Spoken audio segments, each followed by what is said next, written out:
नमस्कार बच्चों, मैं सुरुचि समरिया आपका ई कक्षा में स्वागत करती हूँ। आज आप मेरे साथ कक्षा 4 का हिंदी विषय पढ़ रहे हैं। बच्चों आओ सीखें भाग 2 आपकी पाठ्य पुस्तक का नाम है। आज हम हिंदी विषय में पाठ 11 पढ़ रहे हैं जिसका नाम है मेरे गांव के खेत में। बच्चों आज जो पाठ आप मेरे साथ पढ़ रहे हैं वह एक कविता है। कविता आप लोगों को बहुत अच्छी लगती है। आज की कविता तो आप लोगों के लिए बहुत ही विशेष है क्योंकि आज की कविता में आप मेरे साथ गांव चलेंगे और गांव में खेत का भ्रमण करेंगे। आप लोगों ने कभी खेत देखे हैं? खेत बहुत प्यारे होते हैं बच्चों। जब उसमें हम फसल बोते हैं और उसके बाद जब फसल उगती है उस समय खेत बहुत ही सुंदर दिखाई देते हैं। बच्चों यह दृश्य हमें गांव में देखने को मिलता है और गांव की समृद्धि का आधार ये खेत ही होते हैं। बच्चों यह हमारे यहाँ कहा जाता है, बच्चों ऐसा कहा जाता है कि गांव में ही भारत का हृदय निवास करता है क्योंकि गांव का जो माहौल है वह बहुत अच्छा होता है। वहाँ शांति होती है, बहुत ही प्यारा वातावरण होता है। तो बच्चों आज की कविता मेरे गांव के खेत में, आज आप मेरे साथ खेत की तरफ चलेंगे, खेतों में घूमेंगे, खेतों में क्या क्या होता है वह सब देखेंगे। तो आइए शुरू करते हैं हमारी कविता। खुशहाली के गीत लिखे हैं मेरे गांव के खेत में, पायल संग कुदाली चलती मेरे गांव के खेत में। बच्चों कितनी सुंदर पंक्तियां हैं।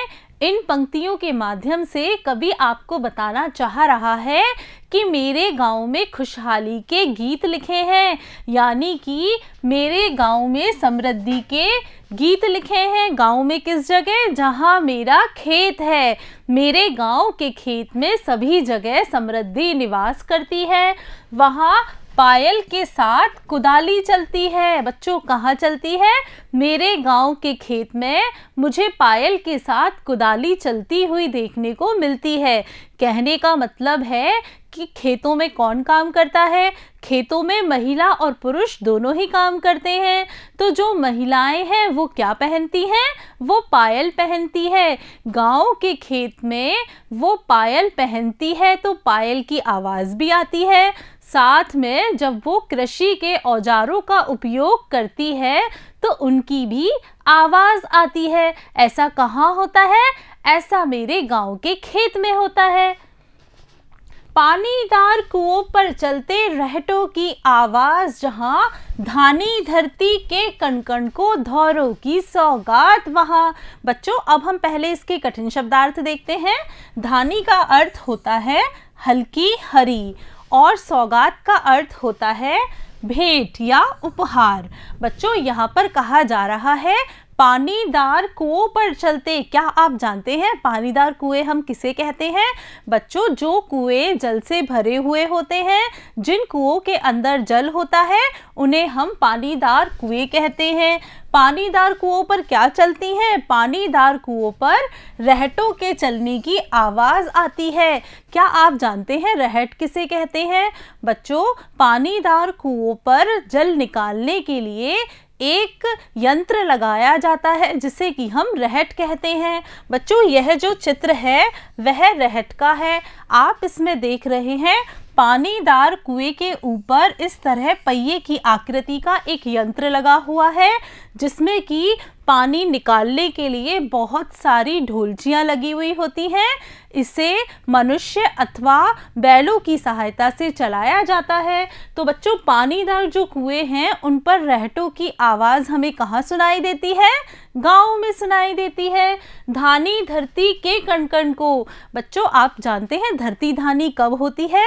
बच्चों जब हम अपने खेत में बीज बो देते हैं और बीज बोने के बाद में नन्हे नन्हे अंकुर फूटते हैं तब हमें धरती धानी रंग की दिखाई देती है, यानी हल्के हरे रंग की दिखाई देती है।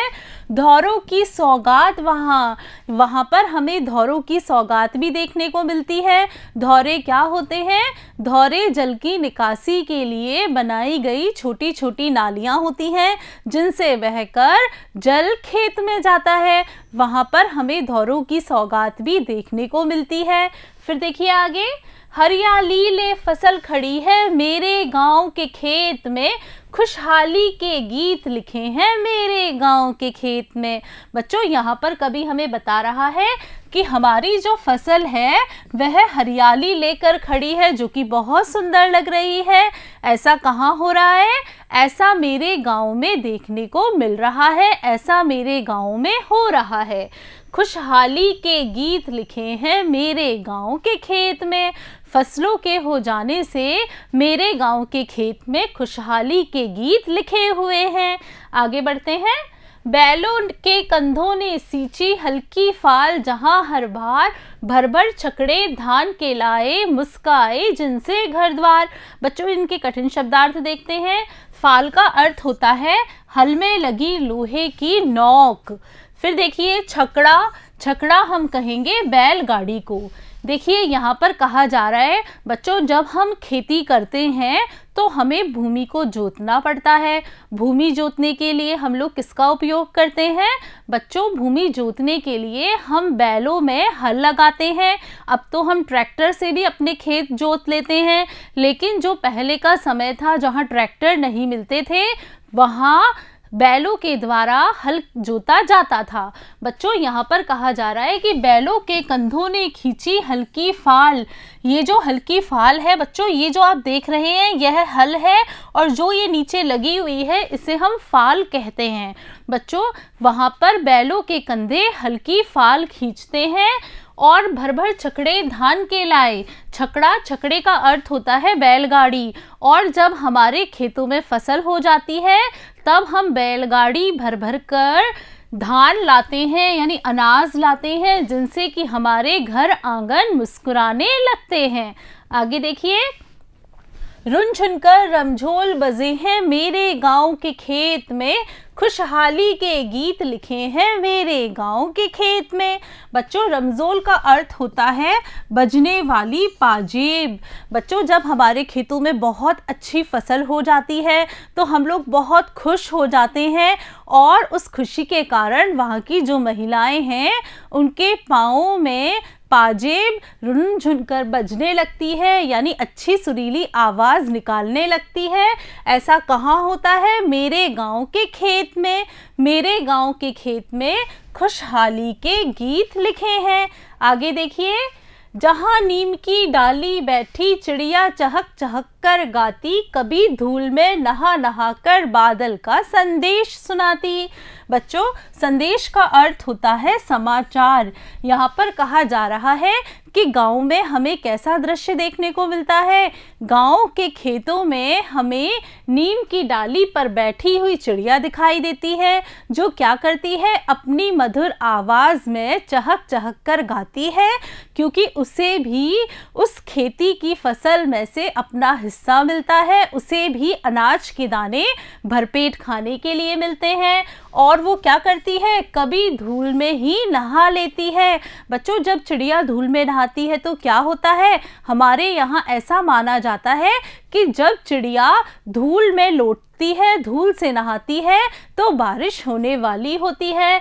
तो वह हमें धूल में नहा नहा कर बादल का संदेश सुनाती है कि बादल आने वाले हैं और बारिश होने वाली है। फिर देखिए आगे, बया घास के महल बनाती मेरे गांव के खेत में, खुशहाली के गीत लिखे हैं मेरे गांव के खेत में। बच्चों क्या आपने कभी बया का घोंसला देखा है? बच्चों वह घोंसला बहुत सुंदर होता है। ऐसा माना जाता है कि पक्षियों में सबसे सुंदर घोंसला बया बनाती है। आप जो ये चित्र देख रहे हैं वह बया के घोंसले का है। बच्चों कितना सुंदर लग रहा है ना? और यह घोंसला किससे बनाती है? यह घोंसला घास के तिनकों से बनाती है। तो यहाँ पर कहा जा रहा है कि बया पक्षी अपने घास के महल बनाती है। कहाँ पर बनाती है? मेरे गांव के खेत में। और खुशहाली के गीत कहाँ पर लिखे हुए हैं? मेरे गांव के खेत में। आगे देखिए, काली पीली दोमट मिट्टी फसलें कई उगाती है, बिन बोए घास रूप में अपना प्यार लुटाती है। देखो कितनी अच्छी बात बताई जा रही है। यहाँ पर कहा जा रहा है कि हम जो खेती करते हैं वह मिट्टी कौन सी होती है। कई जगह काली होती है, कई जगह पीली होती है, कई जगह दोमट मिट्टी होती है, जिस पर हम क्या करते हैं, हल चलाते हैं, खेत जोतते हैं, बीज बोते हैं और फसल उगाते हैं। तो यहाँ पर कहा जा रहा है काली पीली दोमट मिट्टी पर तरह तरह की फसलें उगाई जाती हैं और कई जगह तो जहाँ पर हम कुछ बोते ही नहीं हैं, बीज नहीं डालते, वहाँ पर घास के रूप में प्रकृति क्या करती है, घास के रूप में प्रकृति अपना प्यार लुटाती है, मिट्टी अपना प्यार लुटाती है। बच्चों घास भी बहुत तरह से काम में आती है। यह घास भी हमारे लिए प्रकृति का उपहार है। आगे देखिए, सनसन हवा बहे मतवाली मेरे गांव के खेत में, खुशहाली के गीत लिखे हैं मेरे गांव के खेत में। बच्चों यहाँ कहा जा रहा है गांव के खेतों में, गांव में जो हवा बहती है वह बहुत शुद्ध होती है। सनसन कर कर हवा बहती है। कहाँ बहती है? मेरे गांव के खेत में। और मेरे गांव के खेत में समृद्धि के गीत लिखे हुए हैं, खुशहाली के गीत लिखे हुए हैं। बच्चों आज आपने मेरे साथ आपकी पाठ्यपुस्तक आओ सीखें भाग 2 के पाठ 11 मेरे गांव के खेत में कविता पढ़ी, जिसमें आपने देखा कि गांव का दृश्य कितना मनोरम होता है, गांव के खेत कितने सुंदर लगते हैं। साथ में आपने यह भी जाना कि गांव के खेत में किस तरह से खुशहाली के गीत लिखे जाते हैं। बच्चों यह कविता आपको बहुत अच्छी लगी होगी।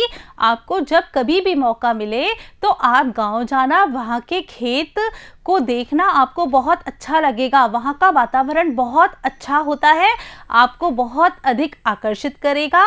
आप वह भी देखना किस तरह से हमारी धरती धानी हो जाती है, यह आपको बहुत अधिक रोमांचित करेगा। बच्चों आपको यह कविता बहुत ही अच्छे तरीके से समझ में आ गई होगी। अब हम इस कविता के अभ्यास प्रश्न अगले भाग में करेंगे। तब तक के लिए नमस्कार बच्चों।